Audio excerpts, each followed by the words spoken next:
drawn in our branch. The branch is often broken here at the end. They can draw on any branch they want. I've drawn in this one. I've made it go off the edge of the paper here, which I think looks pretty cool. The other objective for this project was to do a fish. It goes into the mouth, so it covers the bottom part of the beak. Here's the bottom part of the beak.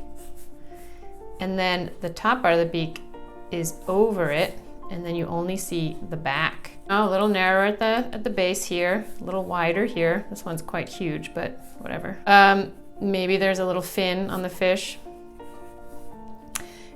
This fish, you can kind of see the side of his eyes bulging out. I think that's kind of always funny to draw a little eye bulging out. I might actually make this fish a little smaller. He looks ginormous. Okay, there we go.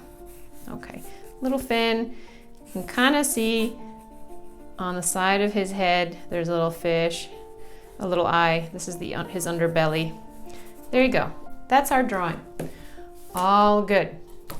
Now, I wanted to show you a little bit of the stippling background, how we did the background. You can see the background is really textured.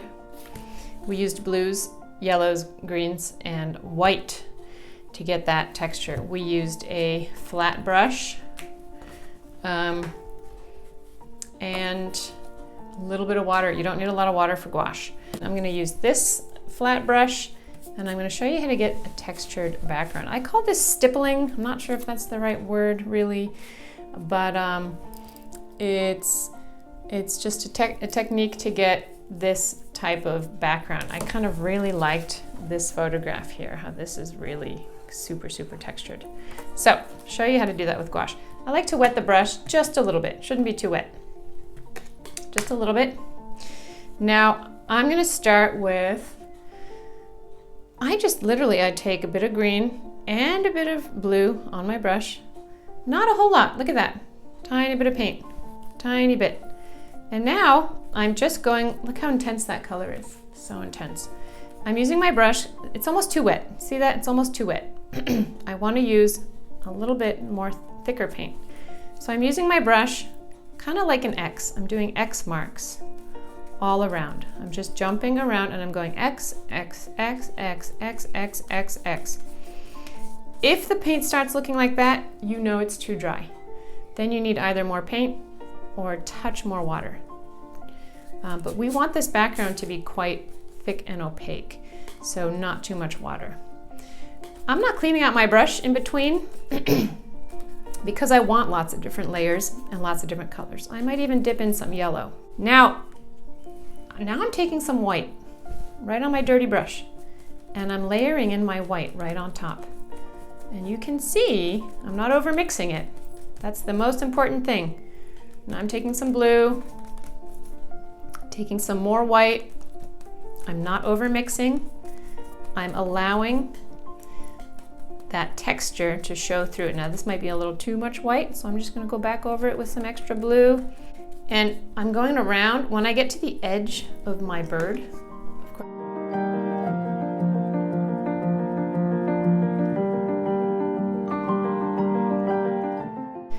the key is to always go back with your white. So every now and then, after you've added some blues and some greens, go back into that white. Take some white. Here's my white. I'm just dipping my dirty brush into my white. Going back over. X marking. I'm just Xing all along. I'm not over mixing. I'm not over blending. I like these random spots of color. That is what, my brush is a little dry. That is what gives that beautiful stippled, textured look. A little extra water on my brush, and look how I can glide that paint. I can really just pull that color all around. Because it's gouache, it's not drying on you as much. I mean, here it's a bit dry, so the paint now is layering on top because this paint has dried underneath. But if you just rework it, if you just work into it a little bit, you know, you reactivate the color that's underneath, and you can get that paint to mix again. And I'm just gonna go in with my back. Now, you might say, oh, it looks too similar to the background, and you're probably right, but we'll fix that.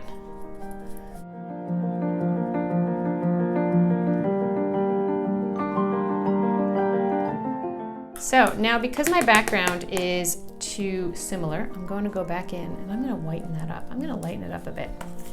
Take some white and I'm going to go back right around the edge of my bird. I'm going to lighten that area behind him. And a little more paint. Now white is probably the color that I use most with gouache because I use it for this technique all the time, that I'm blending and softening my colors. So if you are going to go buy gouache, you might as well go ahead and get 2 white bottles. White is your best friend with gouache. Now my bird he's got these funny little white areas. I'm going to take an even smaller brush now because I'm doing smaller detail. So he's got this white spot right here. And you know, the goal here is really to have your kids paint by observation. They're looking at their photograph, whichever photograph it was, and they're just trying to match those colors right now. And they can do it pretty well, you know? I mean, sometimes they might need help mixing a color, figuring out how to get a color. But I always tell them, you know, it doesn't have to be a perfect match. The color doesn't have to be a perfect match from your photograph. All you have to do is look for some of those differences in color. And just try to get some different colors on your bird. So he's not all the same color, right? Nothing is just all the same color, ever. Everything has different colors in nature. So I'm taking white, I'm just kind of going over. I'm gonna lighten this up. And you can see as I work it into my paint, it mixes with the color underneath it. I can also see he's got some little dots up here on the top of his head. And you can do that just by pressing your brush. You can even use a tinier brush, a pointed brush, to do that with a small tip. But I can see my kingfisher, most kingfishers, they have some kind of texture up here at the top of their heads. So adding just putting a little bit of white paint on your blue brush and then dabbing in some of that texture, you're just sort of dotting it in. Dot, dot, dot, dot, dot. I've got blue and white on my brush. They're mixing directly on my kingfisher. Easy does it. He does have a teeny bit of black or some kind of darker area. So look how small this black is. Just a tiny, like half of a pea size. That's enough black. You don't need more black than that. So I'm going to look for my really dark areas. And I see that he's got some really dark areas here. I have not cleaned out my brush. It's still got blues on it. It still has greens on it. It still has black. It still has white. All my colors are mixing together nicely. That's the nice thing about gouache. They blend together nicely. They're totally workable. So I'm just adding some of the darker areas. I can see here he's got a little dark areas maybe down here. I've added a little water on my brush, and look how I'm able to just really pull that paint around because it just glides on that black and it blends. The black is blending with my other colors, which makes it a bit softer. It's not such a dark black. While I have black on my brush, I can see that his beak is gray, black. It's a bit grayish black. So I'm just gonna add a little more white on my brush and I'm gonna go right in and do his beak. I don't want it too black. I'm using a small brush right now. You can see the top beak is definitely lighter than the bottom. So now I'm gonna go in and do the bottom. I'm gonna add a little more black, or you could do brown to that bottom beak color. You can even do a little blue. I like to mix a little blue in with my blacks, my browns. Kind of gives you this natural gray color.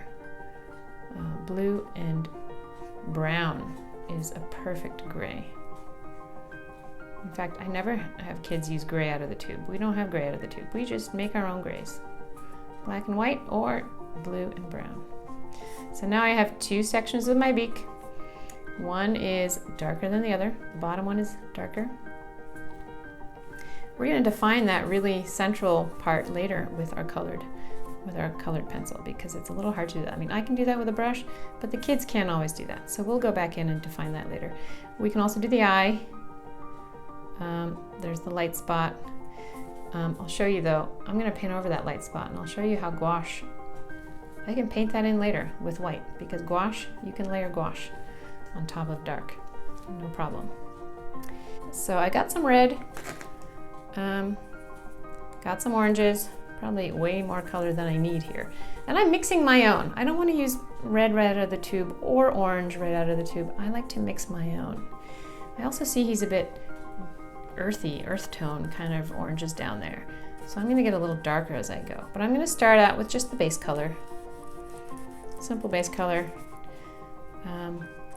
Fill that belly with some kind of orange, red. I'm going to darken up those darker edges here because that looks pretty brown on my bird, on my picture. It connects to the beak a little bit. And they just dab it in. You're just dabbing in that color. There's some texture here, so you can kind of touch around with your brush, get some of that texture, allowing some of that first color to shine through. I'm going to go in there with my white, and look what happens when I go in with my white. It really helps me, like I can just lighten that up so much. All of a sudden he's really bright and bold. I just added a little extra, a little yellow and a bunch of white, and I'm able to really bring him to life by lightening up some of this warm tone. It's all about that white.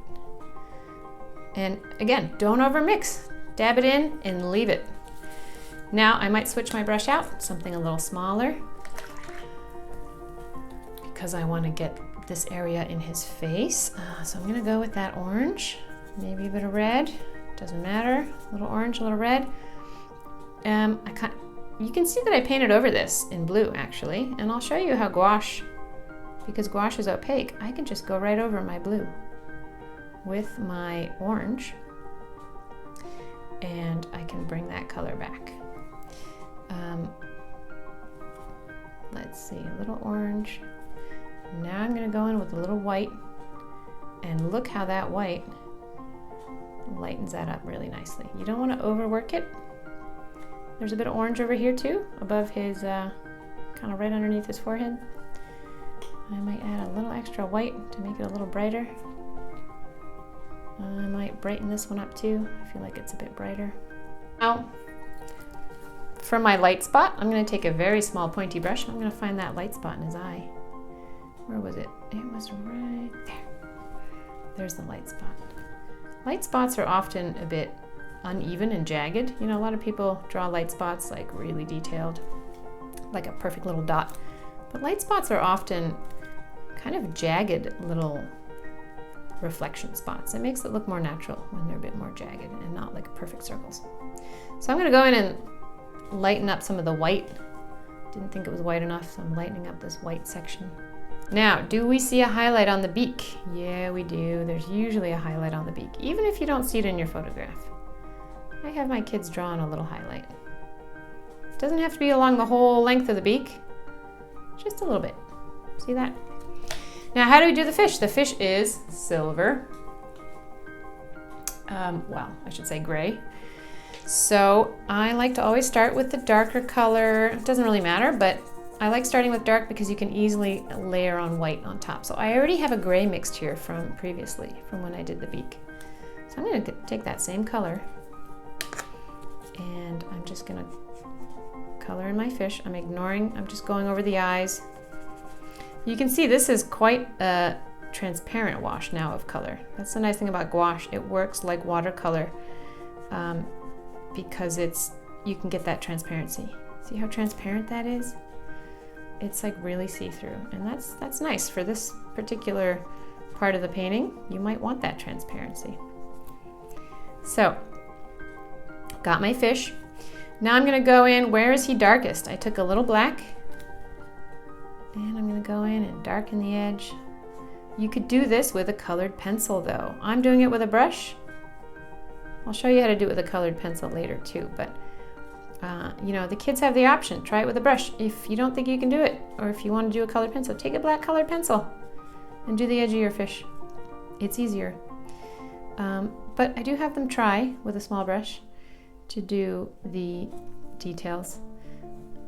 There you go. I find this edge is too hard, so I'm going to take a slightly wet brush and I'm going to blend out. See how you can just, a little wetness on my brush, and I'm just blending out that color. I'm blending it out. so that it looks a bit softer. Now I'm going to take again my favorite, little bit of white. I'm going to go in on top of my gray, wherever my fish is really light.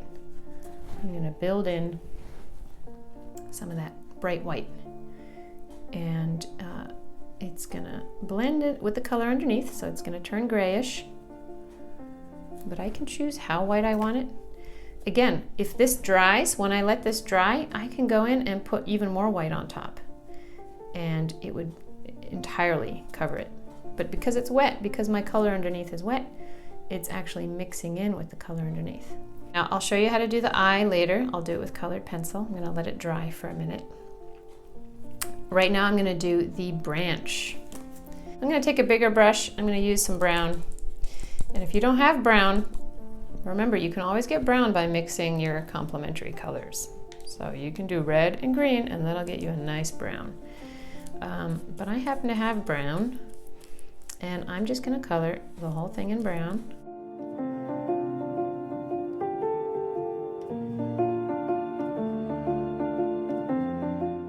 And take a bit of white. Where do I see some really strong highlights? Or where do I see like a light brown part of my branch?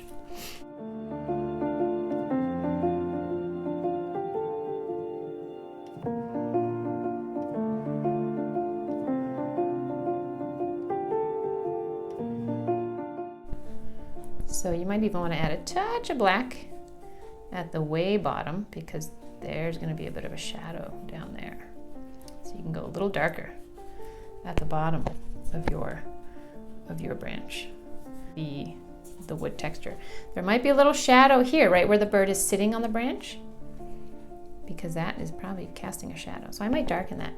That's also going to create nice contrast from, right there where the bird is bright and warm colored. You're just kind of pouncing your brush around, let's say. Maybe you want them a little bit lighter here. It also creates a nice contrast, nice contrasted edge. And again, don't overmix. Put your white down, blend it a bit with your underneath color. Have the gouache do its magic, and then just walk away. Leave it, don't overdo it. Now that my fish is a little drier, I might lighten up, add a little more white, to kind of brighten up that one edge. So there you go, you have your bird and your fish. Now for the mixed media, okay? So now I have the kids figure out, where do I want to add some detail and some texture? Where do I want to define some of the feathers? Where do I want to maybe put in an eye, or maybe I want to define some of my contours. So let's play around. What can we do? So I would have the kids take some blues, some greens, whatever color is in your bird already. You want those same colors, but maybe slightly darker, because you want to really define them and darken them. So some of these colors, definitely maybe some black. Right now we're using colored pencil. You could use marker for this too, though, I think. Now, this dries really quickly. Everything should be pretty much dry, more or less. So I'm going to start with dark blue. And I feel like I need a little definition here. My background could actually have been a little bit lighter. So I'm going to go in and define some of the contours on his back. And the way you might do that is, you can see I'm just going in and pressing right along the edge of the top of his head.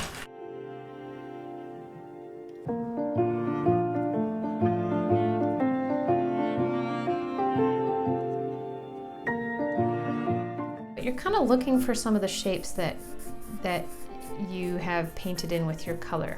It's almost like you're mapping some of these shapes.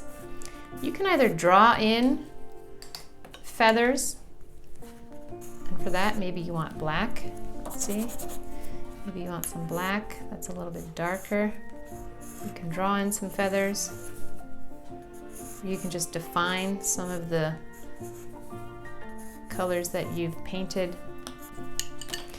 Now you're going to do the same in the warm color area.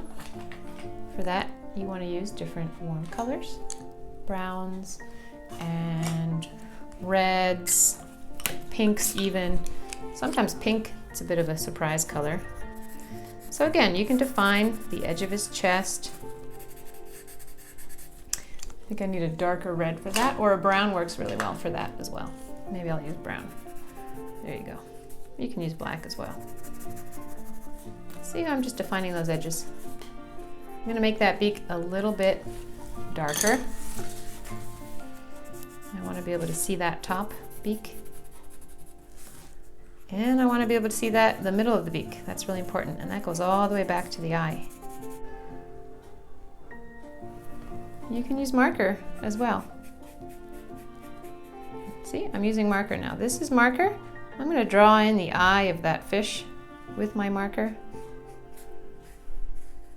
Depends on how intense you want that contour. You know, contour is now really intense because I'm using marker, not colored pencil. I might not trace this area because I think that area looks better a little bit light. But I've darkened the fish with marker.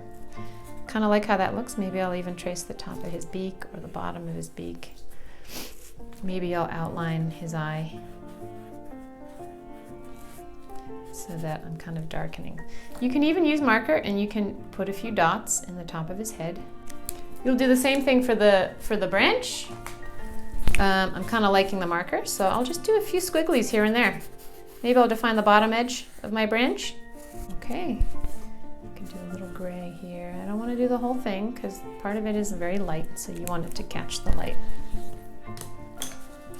And as a final touch, my fish has a tiny little reflection spot in his eye.